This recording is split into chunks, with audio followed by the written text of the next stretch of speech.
Uh, so yet again, we welcome everyone who has a love to books, love to Delhi, and this session of Serali Book Club. Serali, to many people who keep asking what Serali for the first time when they come for this session, but I assume there are a lot of people who are joining not for the first time, but they have been part of the club for long.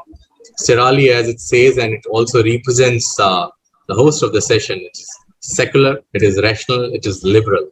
That's the kind of discussions we would like to engage in when we talk about books for this book club every month when we discuss. Proceeding to the session, I'll give a brief of what this session is going to cover from many aspects. In this session of the club, we shall be discussing a dozen of books on Delhi as a subject, covering landscapes across many centuries, and that's what the promise is. From its geography to its language to its foods to music and so much more that can be covered when we talk of Delhi. It's just not a city, it's a culmination of so many other cities. And there can be no better person than our guest of honor today, Swapna Linalji. She is a historian with a special interest in Delhi. She wrote a PhD thesis on cultural and intellectual change in Delhi under the rule of the East India Company, and since then has extended her study to the development of Delhi as an imperial capital city, particularly under Mughal and British rule. For many years, she has also been closely involved in the movement to preserve historic sites and monuments. She is the author of Connaught Place and the Making of New Delhi, Chandni Chowk, the Mughal city of Old Delhi, Delhi, which is the 14 historic walks.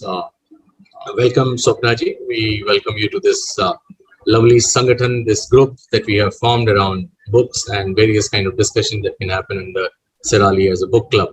We as part of City Book Leaders are very happy to host this book club every month with our session host, who needs no introduction for all the people who have been associated with this club, with him, with his literary adventures, I must say.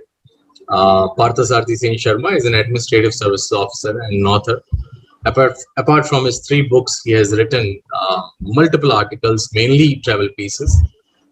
He has written it for the Times of India, Hindustan Times, Discover India, Swagat, Rail Bandhu, and other periodicals. He's an avid traveler, having traveled to over 20 countries, a voracious reader, fluent in English, Hindi, and Bengali, and is a sport enthusiast.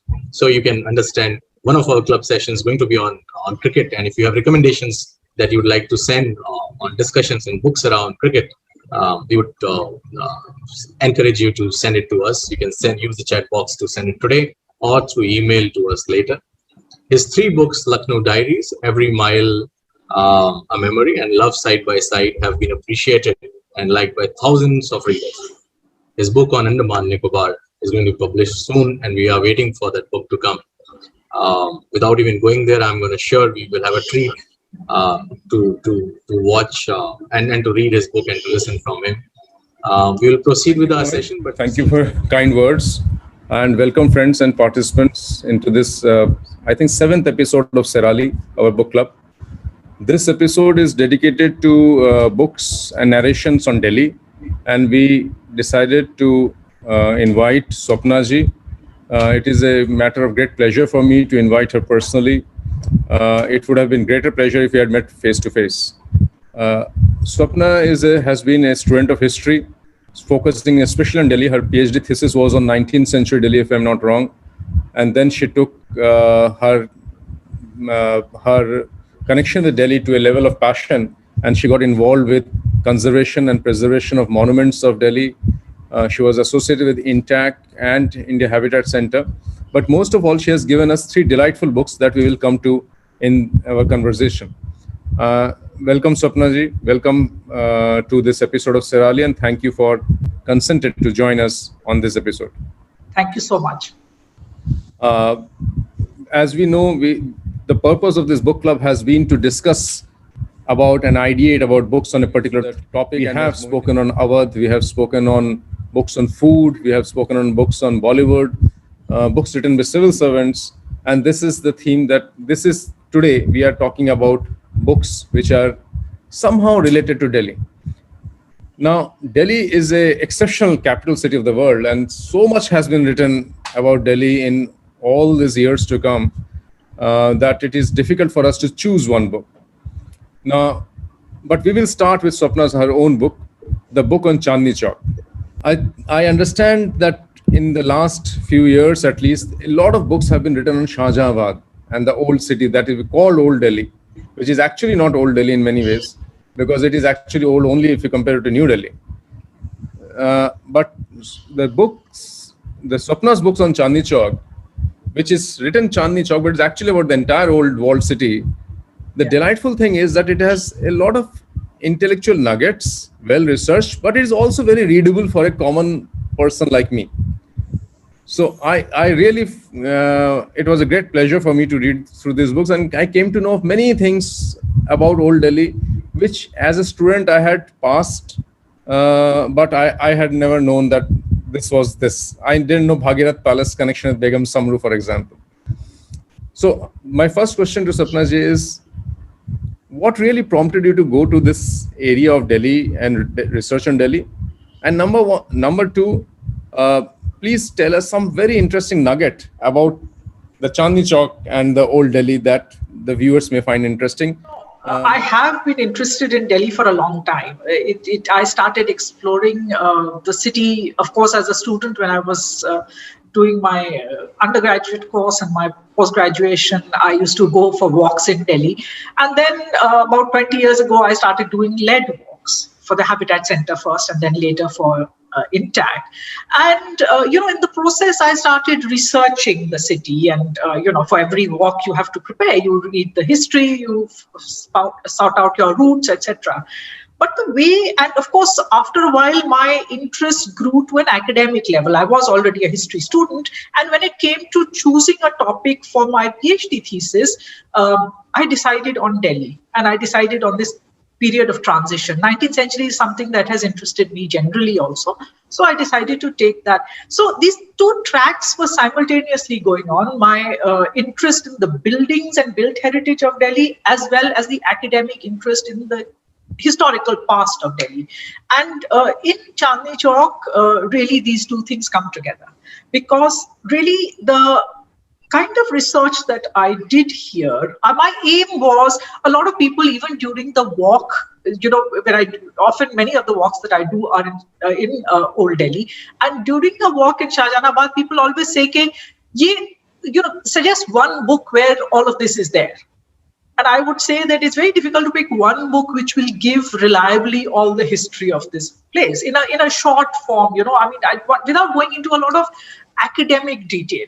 So, though well researched and footnoted and everything, I wanted to write a book that will, you can actually sit and read it in one sitting. It will give you a sort of a synopsis, or not even a synopsis, it is fairly detailed idea of the whole book. So that was the origin of this book, just to give those people who had attended walks, who are exploring the city or intending to visit it or whatever, let them have one view of what this is about, what is Shahjahanabad.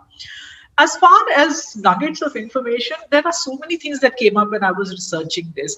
But one thing that I'd really like to point out, which a lot of people forget, when we look at the past of Shahjahanabad, we realize how important the role of the river has been. We sometimes forget that, because the river has changed course. Now what you have besides that, where the river used to run, is the ring road. But where the ring road now runs, there used to be the river, right? At the foot of the Red Fort, for instance, right? So Daryaganj gets its name from the river. There used to be ghats there. There used to be, you must remember that before the railways came, major freight transportation was on the river. So it was a major artery of traffic. There were interesting events that used to be held there, whether it's Elfid fights. There's this wonderful description we have of Dara Shikoh's son Suleiman Shikoh when he got married to a Rajput princess. It says that on the banks of the fort of the river, just overlooked by the Red Fort, they built a timber fort. A wooden fort was built, which towers with lamps were set on it, and then fireworks happened on the river. So the river was such an important part, and that was one thing that I thought that it would be interesting to the readers to know that how important the river was. Very interesting, because my college used to be in Kashmiri Gate, and I used to travel through Daryaganj many a times. And for the first time, I'm realizing this Daryaganj. Darya is actually, the word is coming from the river, because the river used to flow so near to Red Fort. I used to travel through the ring road also, and I could realize that the ring road must have been the river, because you can see these bridges, overarching bridges over the ring road still. But the fact that Daryaganj gets its name from the river is something that just struck me right now. But Swapna ji has also written a very delightful other book about New Delhi. Not so many people have written about New Delhi in the past. This is the book about what we call New Delhi, or it's called Connaught Place and the Making of the New Delhi. This is extremely delightful, because I think it is even more delightful than the Chandni Chowk book. It's because on Shahjahabad many people have written, but in New Delhi not too many people have written. So this book gives very, very interesting facets about how New Delhi was conceived, the role of the different architects, the role of London, the role of the then Viceroy Lord Hardinge, and how all of them came together and created New Delhi and what it is. So I would ask again, Swapna ji, to come out with some interesting facet from your book about New Delhi. Again, I'm going to take I think a little bit from the natural history. We are always told that the ridge, if you remember the ridge, if you look at the older paintings of the ridge, the older photographs of the ridge, maybe from the 19th century, you see a very barren landscape. It's absolutely barren. It's scrubland. There's not very much there. And today when we see the ridge, it is planted. It's very green. And this really, the northern and central ridge, this transformation came about as a part of the making of New Delhi. They said that now the new capital is going to be here, so it needs a green backdrop. It needs this green, green lung. Though they were not looking at it from the air point of view, they were looking at it from the aesthetic point of view. Anyhow, so they decided. One of the things that we know that, the plantation of the ridge is a controversial aspect that we have come to realize now. So at that point, they decided to take the advice of various botanical experts, as forest officials, as well as local people. For instance, there are these two Mewatis who are mentioned by name, who were from Rakabganj, and they asked their opinion as to what are the plants that would flourish on the ridge and what should be planted. And on the basis of that, they made a tentative list of some 20 odd plants. And among those 20 odd plants, there was one entry, which was, the botanical name was Pithecellobium dulce. And beside that, by mistake, the name Vilayati Kikar was written. I'm saying by mistake because actually that plant is Jungle Jalebi. It is not Vilayati Kikar. So the recommendation from the forest officials was actually for Jungle Jalebi.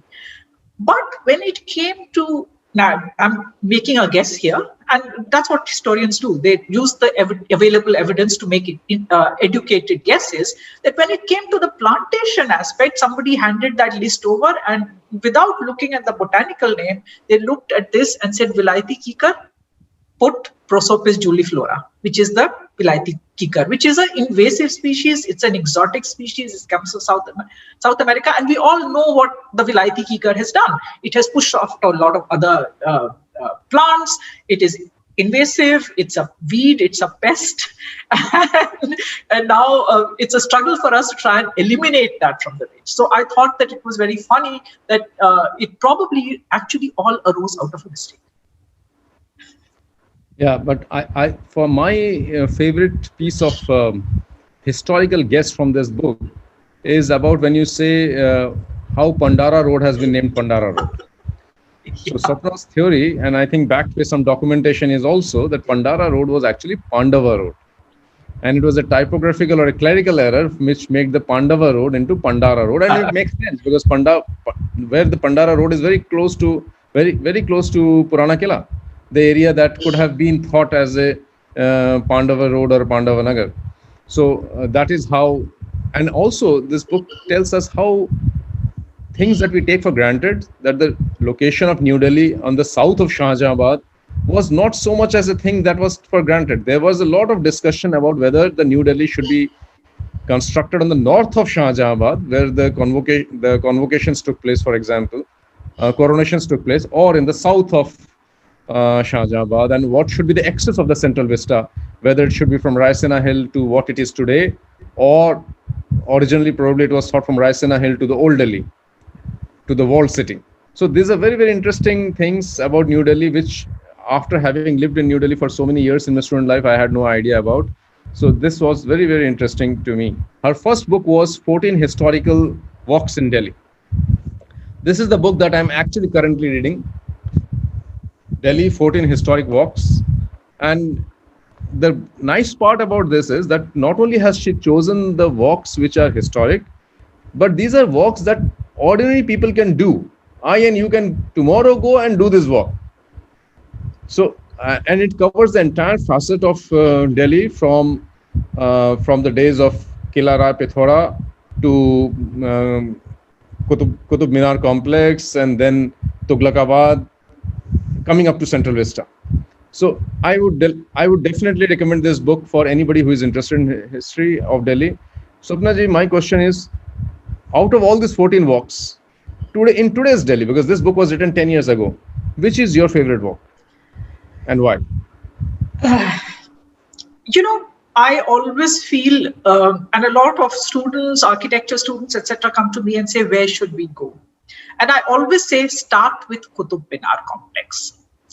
And the reason I say Qutub Minar complex is because in that one complex, you really sum up the history of Delhi.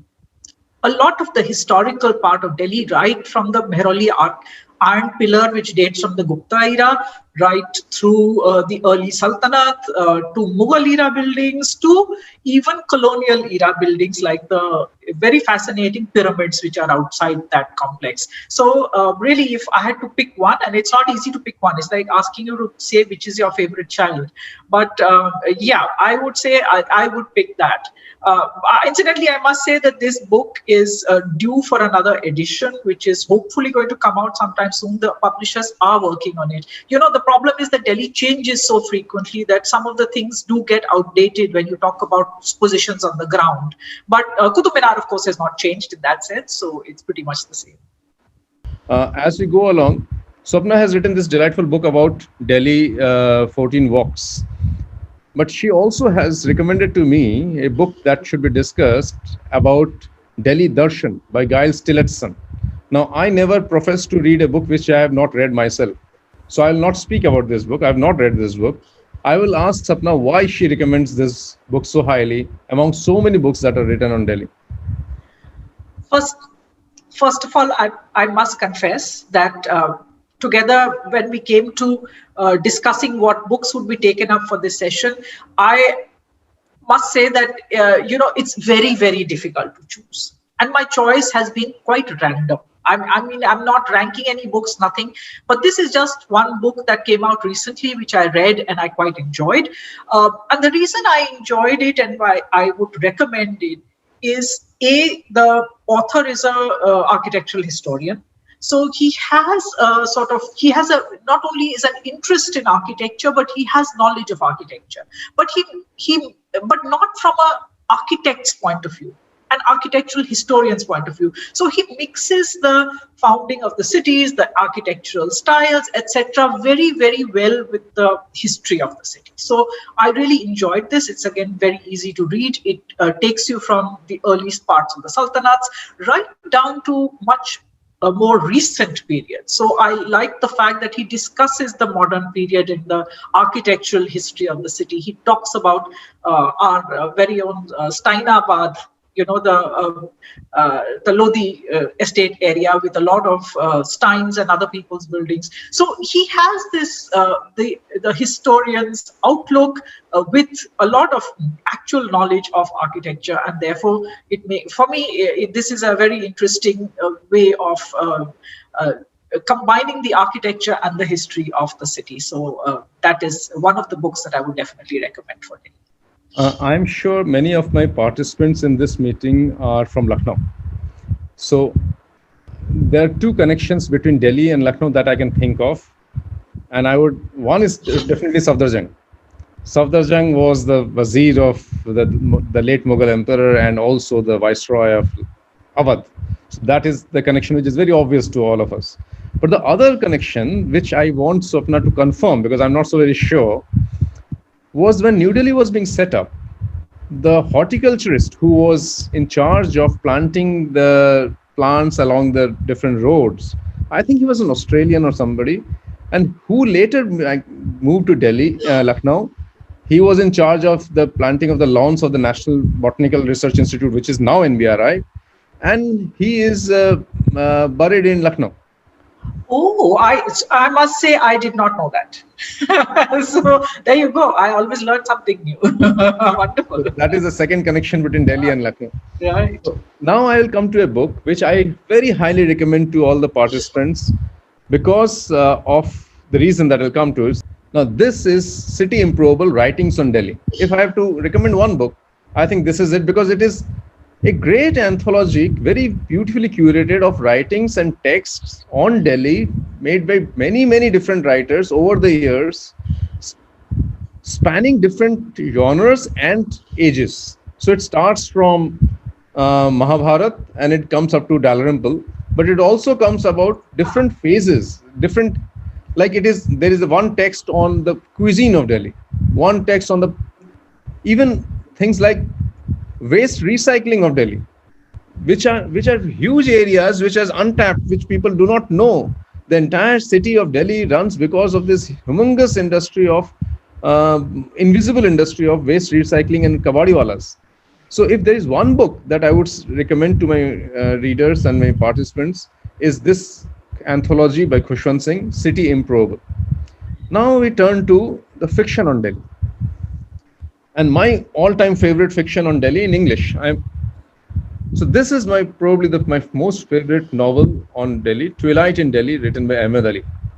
I'm sure Swapna must have read this book. This is a book which is almost a classic, and its popularity has survived over the decades. So I would like to ask Swapna why she thinks that this particular book's popularity or its worth and its attraction has survived all these decades. And Twilight in Delhi, of course, does not need to be introduced to many people because it's the quintessential Delhi novel, right? Everybody knows about it. It's interesting for me. I find it interesting because it is a novel and the plot is good, the writing is good, so all that works for it. Its mood is one of nostalgia. yes. It is a huge nostalgic thing, and it sort of, and it works on two levels. One is internal to the book because it is set in the early 20th century, where this whole feeling of loss, which particularly is a Muslim feeling of loss for 1857, and the way particularly the Muslim community were ostracized by the British state, literally exiled from the city, then came back in. So there is this huge sense of loss of a culture that comes across in the writing within the book. But I think there's another reason why this book has been so popular. It was written in, I think it was published in 1940. After that, what happened? You had partition. So the city goes through another upheaval, and the city which is described in this book, which is the setting for this particular book, that is lost also. Because that ethos is also fractured with partition. So that city also ceases to be. So that is another reason why people turn to this book, to try and see what was Delhi, what was Shahjahanabad like in the 1940s before partition. So therefore it works, the nostalgia works on two levels, one internal to the book and one external to the book. So I think that's the reason behind this popularity, but it's a great reading. Yes. I remember I picked up this book from the Central State Library of Allahabad when I was long ago posted there.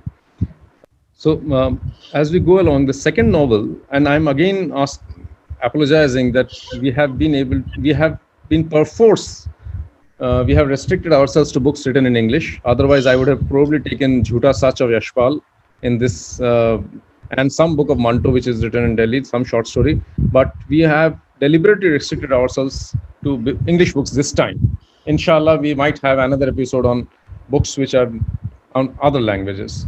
But the other English novel which comes to my mind is Khushwant Singh's Delhi, and Delhi the novel. And this book is very interesting. The narration of the entire history of Delhi through the parallel story of I think Bhagmati was the name. Bhagmati was absolutely brilliant in my opinion. So I don't know. I'm sure Swapna would have read this book. This is again one of those books which is everybody interested in Delhi would have read.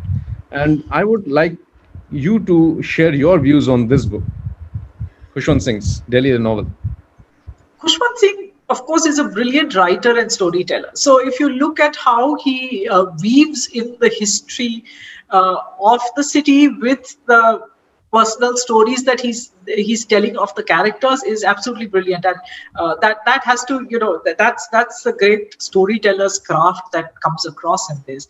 I would only like to make one comment on this book. And this is a very interesting comment. This has been such a influential book, and it has. It's interesting. I think I'll come back to this point a little later again. But a lot of people have their first entry into history through fiction. And it has been very, very true of this particular book. A lot of people have got their idea of Delhi's history through this book. And sometimes what happens is that obviously it's a work of fiction, which uses certain historical settings and backgrounds and characters within it. But people often tend to forget that it is fiction. And therefore, I have found that there have been certain things that have been mentioned in that book, which people have taken as gospel, have assumed that is necessarily history, whereas it's a work of fiction. So, he may take some fiction, actual facts. Let me give you a quick example. He mentions that the two architects of the Red Fort are Ustad Ahmad and Ustad Hira. Now, that's not true. It's Ustad Ahmad and Ustad Hamid, right? So, but I have seen this being reproduced in other places, that these are the two, Ustad Ahmad and Ustad Hira. Whereas, Khushwant Singh mentions these two, but this is after all is after all fiction, right? So, but it's important to know that fiction influences people's ideas of history so much. That is actually a danger with all historical fictions, and today with the ages of Amish Tripathi and Ashin Sanghis, I think this danger is ever present, that readers, when they read historical fiction, they have to be careful that the writer has not claimed that it is history.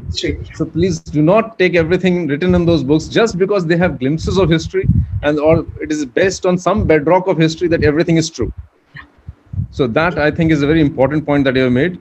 So one book, Swapna, which has been extremely talked about, very influential, and when we were discussing the books, this book came again and again, was Dalrymple City of Jinns. Now, in the last 20 years, I think the book which has been read most in English and written on Delhi is Dalrymple City of Jinns. And I have read Dalrymple's all later books also. Interestingly, the book starts from Shastri Bhavan, where I'm sitting right now. The book actually starts from Shastri Bhavan. Dalrymple, as a journalist, he visits this publicity division of External Affairs Ministry in Shastri Bhavan, and that is how the book actually starts. Anyway, but he has written later about the Last Mughal, which is actually about your area of interest, 18th century Delhi, and also the book on anarchy, which is again 17th, 18th century, 18th, 19th century Delhi. So, but somehow in his later books, I have found a lot of research, a lot of referencing, cross-referencing, and it's very apparent that those books are collective projects. But in City of Jinns, you find a delightful innocence, a kind of freshness of a writer writing straight from heart. That is what I find about Dalrymple's progress over the ages. Do you agree to this, my assessment of how his writing has changed over the years? I must confess that of all of Dalrymple's books, that is one of my favorites. It is because exactly what you say. it is a travelogue. It's a very personal story of a man discovering this history of this remarkable city which he comes to live in. Quite, I mean, he's a stranger to the city. He comes and stays in it, and it's this dialogue between his life in the city, how he interacts with the characters that he paints. Though some of the characters are a bit caricaturized, I feel, but anyhow, how he deals with this, how he interacts with the people in the city, and he's simultaneously discovering the city. And that is, it has that storytelling feature which is so very interesting, and it's spontaneous and it comes across as such. What happens with some of the later ones is that they are very fact heavy, very there's a lot of dense information, but have lost that charm that was there of this man, this young man. He was quite young when he wrote this, actually, Discovery. But so many people have said that I first, particularly of a younger generation, have said that I first discovered the history of Delhi through City of Dreams. And that's wonderful, that so many people could have discovered history through a book like that, because I really think it's great. This is a very, very delightful small book written from heart. R.V. Smith, if I am not wrong, was a journalist with Indian Express or Statesman for 40 odd years. And he, I think, unfortunately expired around 2-3 years ago, if I am not wrong. Just recently. So this book is about the unknown, unseen Delhi. Delhi that we all cross through, but we never notice. This is not the historical, well-known Delhi. And these are the kind of books that really makes an addition to the bank of knowledge or bank of heritage about a city. Swapna, are you aware of this book? I have read quite a few of R.V. Smith's books. And I think it's very, very important to remember that history can emanate from many different places. It's not just the archive and being researched by academic historians. And R.V. Smith did a lot of research, particularly in old newspapers, etc. He was a newspaper man himself, so he knew how to handle that source.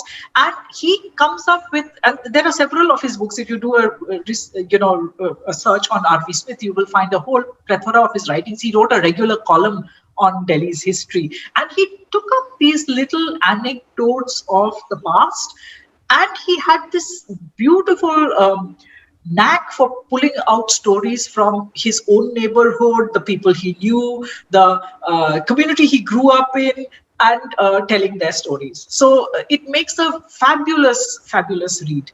And he has this, and of course he was a great writer as well. So that all of that comes together. So yes, R.V. Smith's books are absolute delight, and he's right up there with our very important historians of the city.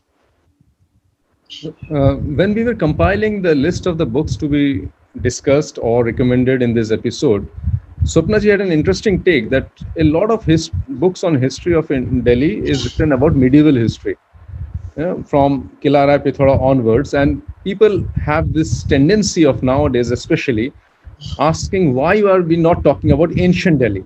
There was a Delhi before the Qutbuddin Aibak's period. So why are we not talking about? And she deliberately picked this book in order to probably answer that question.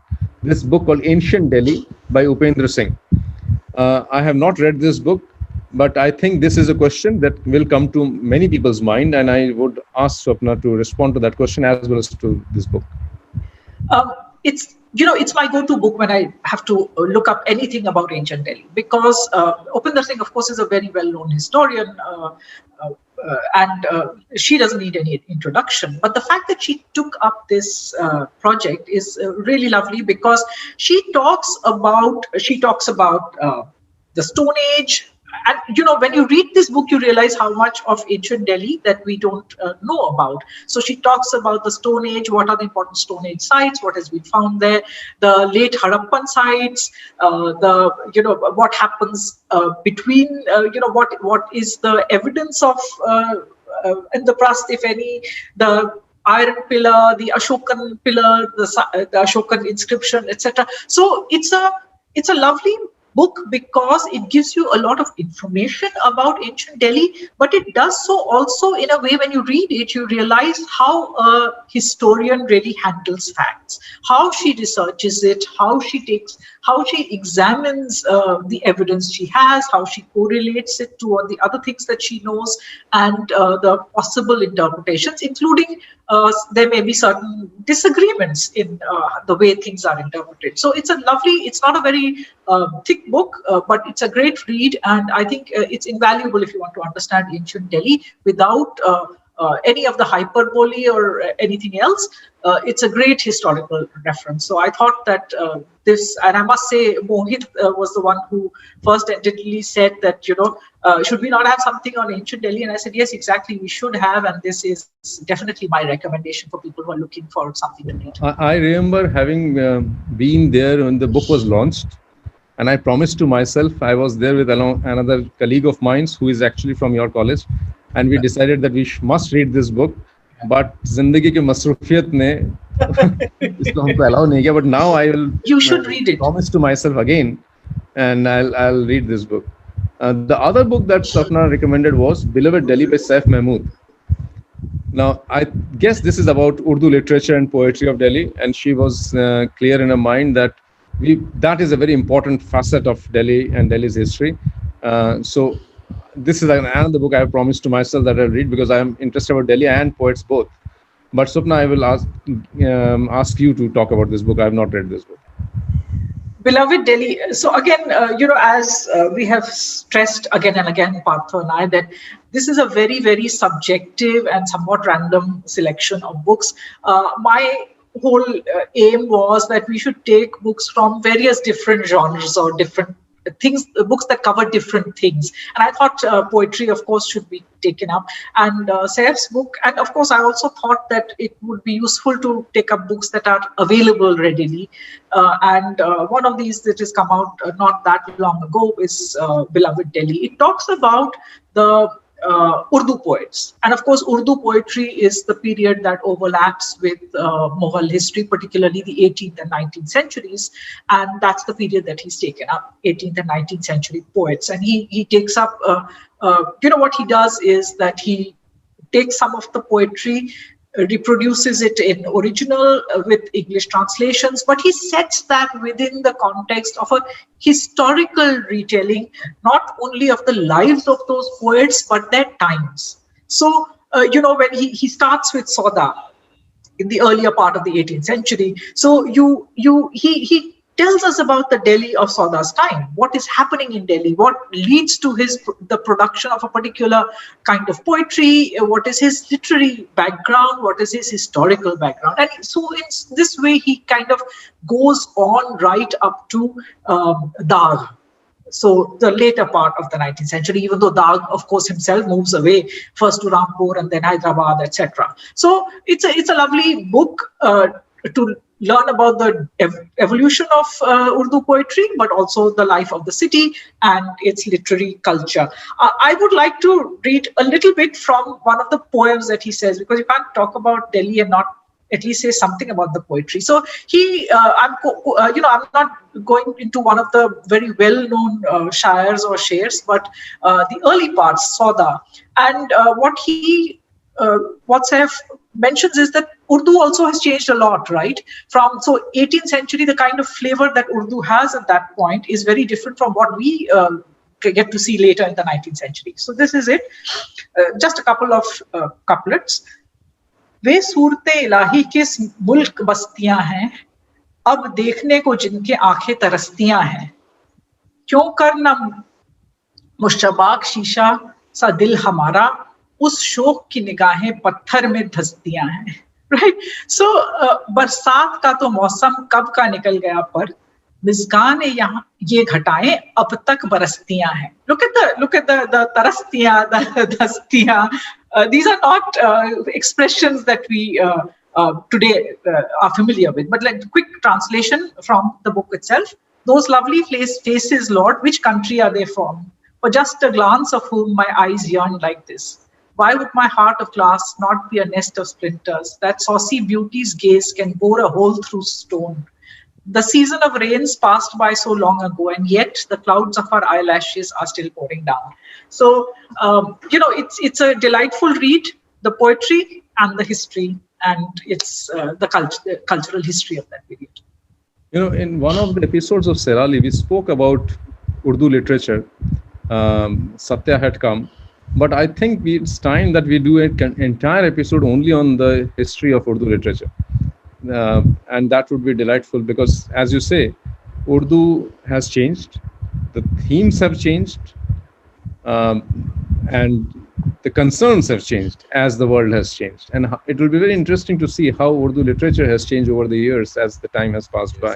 What Swapna ji mentioned earlier, that many people get introduced to cities and histories through fiction. While it is important to keep in mind that those are fiction and they are not necessarily history, it is also a fact that we must admit that the curiosity to many places and many histories are excited because of good fiction. For example, I have never lived in Calcutta or Kolkata, but the stories of Feluda was one which actually described to me Kolkata like nothing else. Similarly, much later I lived in Lucknow, but when I was living in Delhi, the one novel called Badshahi Angti, the Emperor's Ring, about Feluda was the thing that excited me about Lucknow. So this is a series of historical detective novels based on a Muzaffar Jung principal character, who is basically this mystery man on the 19th century Delhi of Shah Jahanabad, Muzaffar Jung Mysteries. So this series of books is something which I would say should be read more often, and it is the kind of books which really in the younger generation excites interest in the history of the place. Unfortunately, we do not have too much adolescent novels in this country, especially in English, which goes into the history of the place and excites interest in the place, something probably which Sherlock Holmes did in some time for London. We do not have such kind of thing, and the Muzaffar Jung's books I have picked up because of this reason, because it is something which is in a very interestingly fictionalized form. It attracts the attention of the people to 19th century Delhi, part of Delhi which is still living. One can actually then go to Shah Jahanabad area, go to Chandni Chowk area, and try to find out what is this place where all these things were happening. So this is another set of books that I would recommend. And Swapna ji, your thoughts on this? I'm not asking you because you are related to the writer. I'm asking you because you are interested in Delhi. Well, this was an interesting project that Madhulika took up, and because she's been a great fan of historical detective fiction. That's a genre which has internationally there's a lot of English language writing on historical detectives, but Delhi did not. I mean, India, it's not a very important big genre. So she decided she wanted to fill that gap, and she was as interested in the history of Delhi as I was in some senses, and particularly Shah Jahan's Delhi. And what she has written is a fictional account, but the setting is Delhi. So therefore, I remember one of the things that I thought about, and she does a lot of actual research as background. And what she does is very few actual figures, historical figures appear. These are all fictional characters, that populate her books. But the setting is authentic. So, the Kahve Khane, for instance, the coffee houses where the detective meets with other people these are all authentic settings and of the period which she gets of Shah Jahanabad, of Shah Jahan's time. So whether it's the short stories of Eighth Guest or whatever. So this is something that I hope she carries on. Before we bid adieu, and I thank everybody, and I thank Swapna, I would definitely urge Swapna ji to think about writing fiction on Delhi. I have no talent in fiction. You have a setting. Think of writing a fiction for young Delhiites, the college-going students, because we do not write about that area. So I would urge that think of on those lines a novel which is set in Delhi, Delhi of then or Delhi of now. It is up to you, but which is fiction and excites the interest of the young readers to go much into Delhi's history. I thank Swapna ji, and it has been a great pleasure. It is always a great pleasure to meet you. And I know 1 hour is much less for you to elucidate your points. She is a great connoisseur of paintings. She is a great connoisseur of photographs on Delhi, and I do wish that sometime we meet again, and you can show your collection of photographs and paintings, because we actually are in a Zoom meeting. It's a visual media, so that can be again a very interesting episode. Thank you from the bottom of my heart for coming and gracing this occasion. And it's been such a great pleasure to interact with everybody. Thank you so much.